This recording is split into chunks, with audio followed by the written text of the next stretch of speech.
Hello, this is Shambhavi. Welcome to Satsang. Satsang is an ancient spiritual practice from India. It means being in reality together. I give Satsang live every Wednesday and Sunday night in Portland, Maine. This Dharma talk was recorded during one of our Wednesday night gatherings. Please visit jayakula.org to learn more about the teachings. You can find video satsangs on Jayakula's YouTube channel, and my books are all available on Amazon.com. Much love to you, wherever and however you are.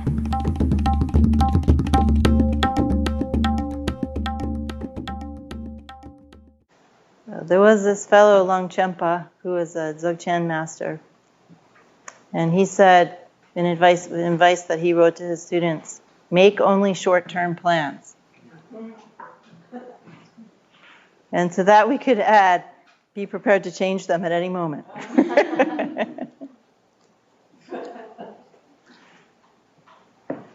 So Ambojini wrote to me today and said, could I talk about wishful thinking? And then she added, and how to actually do something to put momentum into those things that you wish for. Wishful thinking is part of what's called a hungry ghost orientation. We can either wish that something had been different in the past, which is more common for that kind of karmic vision, or we could wish that something were different now, or we could wish that something would be different in the future. In any case, the basic feeling is this sort of nostalgia and sadness about something. And that's kind of the emotional flavor of hungry ghost karmic vision. You can just tell from the word hungry ghost that there's this kind of feeling something's missing, something's wrong, something's not right. And you can have a lot of different orientations to that feeling of something's missing, something's wrong, something's not right, because we all feel that. But some of us can get pissed off about it. Other people can get all organized and, get a color-coded notebook with everything that's missing, wrong, and not right, all alphabetized and indexed. And then there's, another kind of karmic vision where you just feel sad about stuff. So yeah.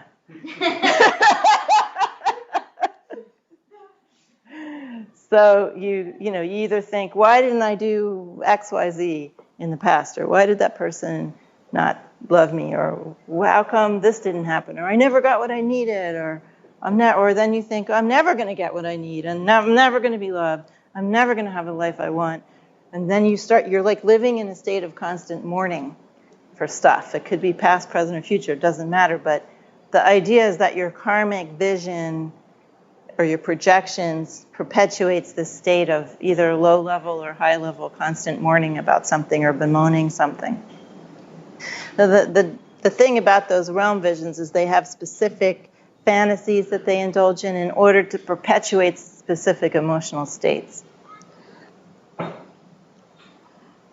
But what we are doing in this tradition, and the direct realization traditions in general, is we are not worrying about the past, the present, or the future.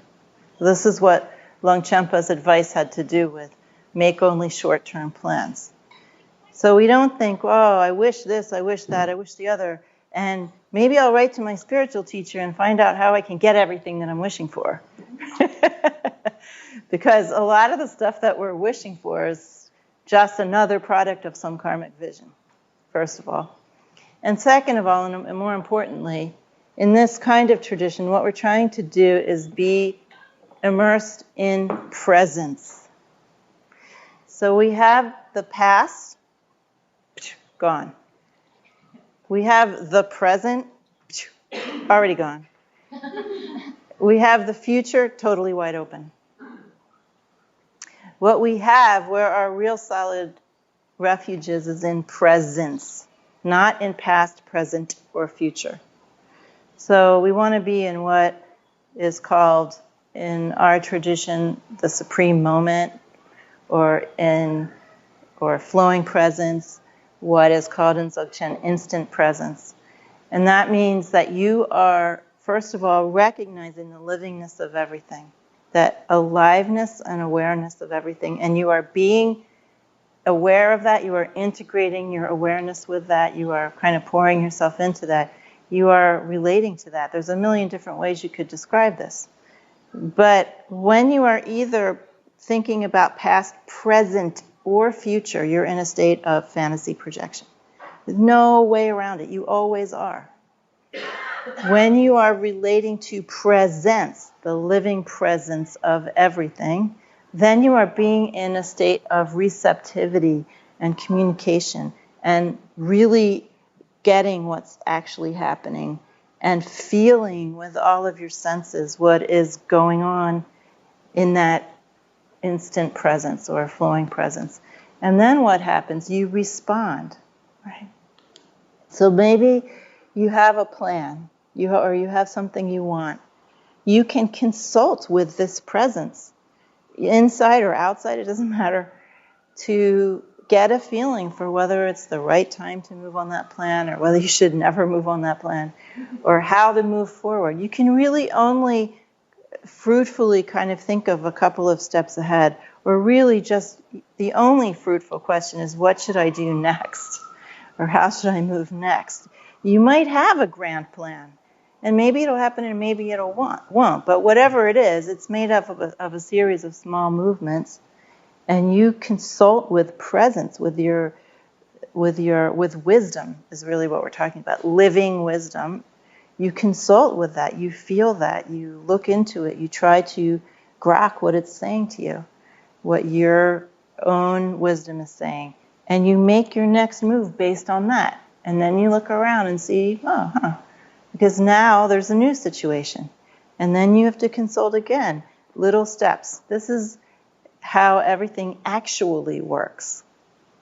See, our idea that we're going to gather momentum and make something happen, that's karma.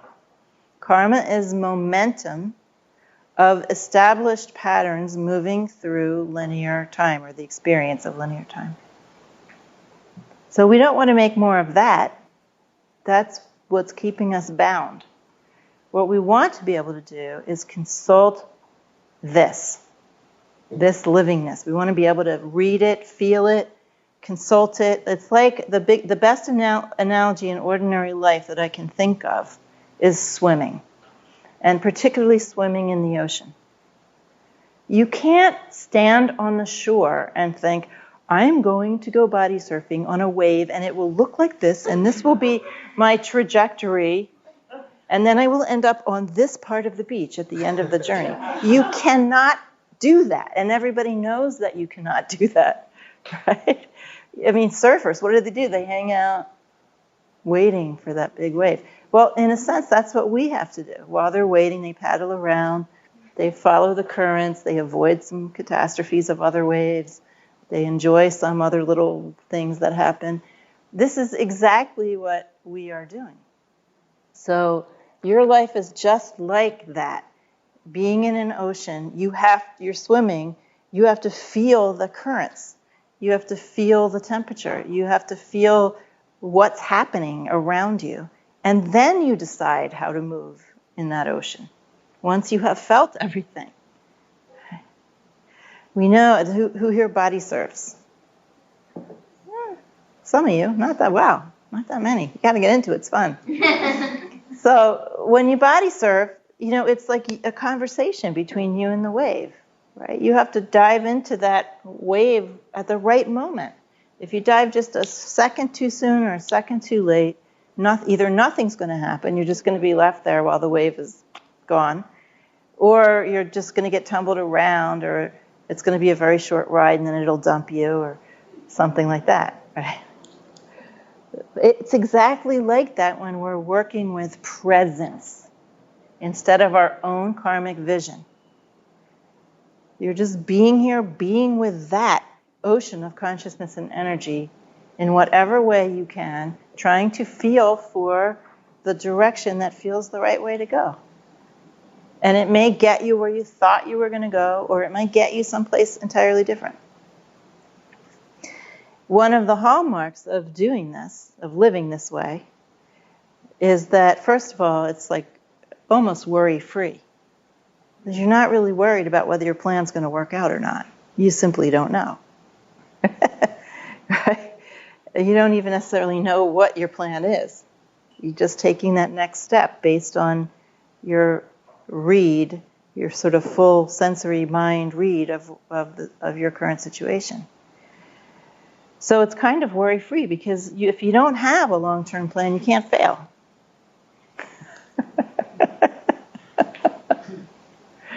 And you can bet, if you're following wisdom, if you're actually doing your sadhana, and you have developed some capacity to feel wisdom. We all have wisdom. We are all made of wisdom.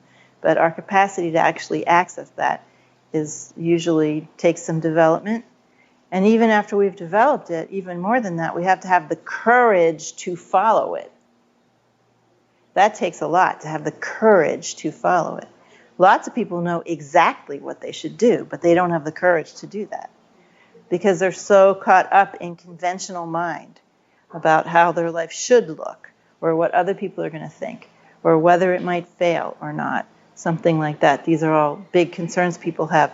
This is absolutely paralyzing. You cannot live a fulfilling life that way. You'll just live a life in fear, a life of caution and fear. But if you are having the courage to act on your real wisdom, then you will reap whatever rewards are available for you to reap in this life. That's the only way to do it. There is no other way to actually get the most out of this particular lifetime that you're in. And when you are listening to wisdom, following wisdom, you cannot really go wrong. And I'll tell you why. It's not that you can't make a mistake. It's not that you can't, do something inept. We do it every minute. We're inept.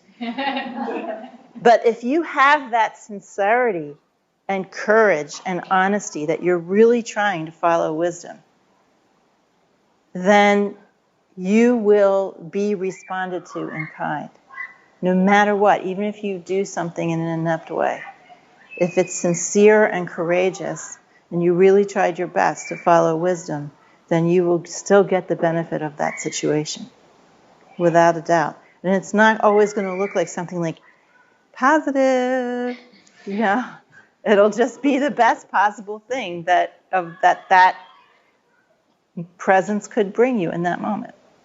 Well, it might not be something you would have thought of as being something you want. But whatever it is, it'll be the best possible outcome. Sincerity and courage count for more than doing everything right. Way more. That's my experience as a practitioner. But most of us are just really trying to have it both ways. We're trying to have some kind of spiritual life at the same time that we're trying to meet all the demands of our karmas.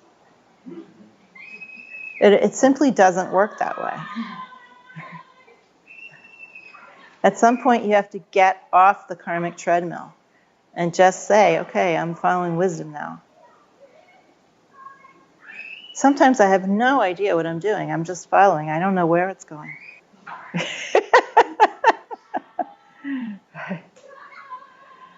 So we have a lot of tools at our disposal for consulting wisdom. One is we just learn to do that in our own selves from doing our sadhana. We start to develop an ability to identify the wisdom impulse, is what I really like to call it, that arises in every situation, but we usually just run right over it, wantonly destroying it with conventional mind and fear. But if we can learn through our sadhana to identify it and actually stop and follow it, then that's a huge boon. But we have other tools too, because sometimes our karmas are just so loud and cloud our judgment so that we can't consult our own wisdom, right? Or wisdom in us. So then we have things like the precepts of our traditions, our spiritual teachers. We have divination and astrology and all kinds of tools like that where we can directly consult wisdom when our own wisdom goes behind some clouds, goes behind some karmic clouds. These tools are not just for beginners. Every great spiritual master on the planet consults these kinds of tools. This isn't baby stuff. The Dalai Lama does divination and consults oracles all the time. These are really languages that one level of reality is used to talk to a different level of reality, right? To talk to a more open level. So we should avail ourselves of whatever tools we have and stop planning to get what we want. Because what you want is colored by your karma. The real desire of what, that we can follow is that desire to wake up, the desire to discover wisdom, the desire to be as expressive as we possibly can be, to be free from burden of karmic tension. Those are the desires that are good to follow. Right? So if we're following those, yay. But there's a lot of other things we follow that aren't those things. Okay. So it's good not to have excruciatingly long-term plans or to think I'm miserable because I'm not getting what I want. You're miserable because you want those things.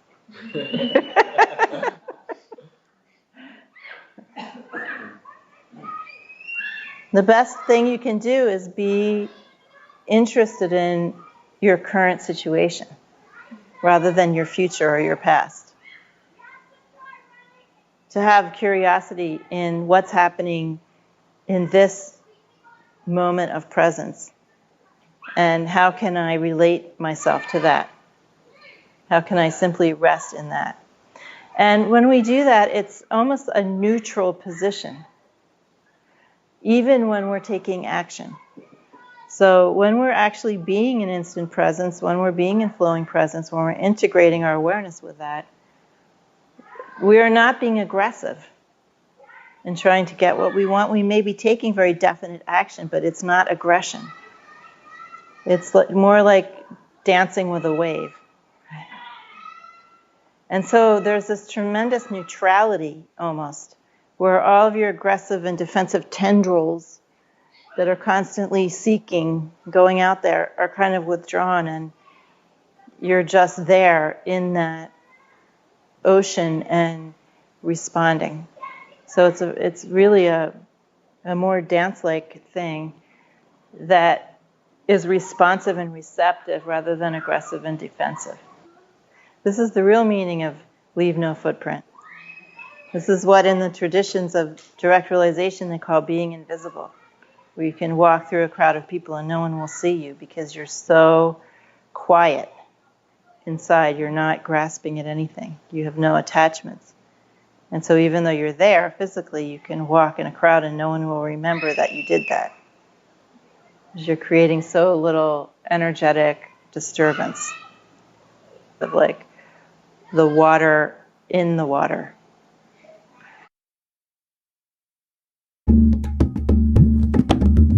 Jayakula is a nonprofit community offering opportunities to learn and practice in the direct realization traditions of Trika Shaivism and Dzogchen. We are based in Portland, Maine and Portland, Oregon. Visit jayakula.org to explore more of our offerings.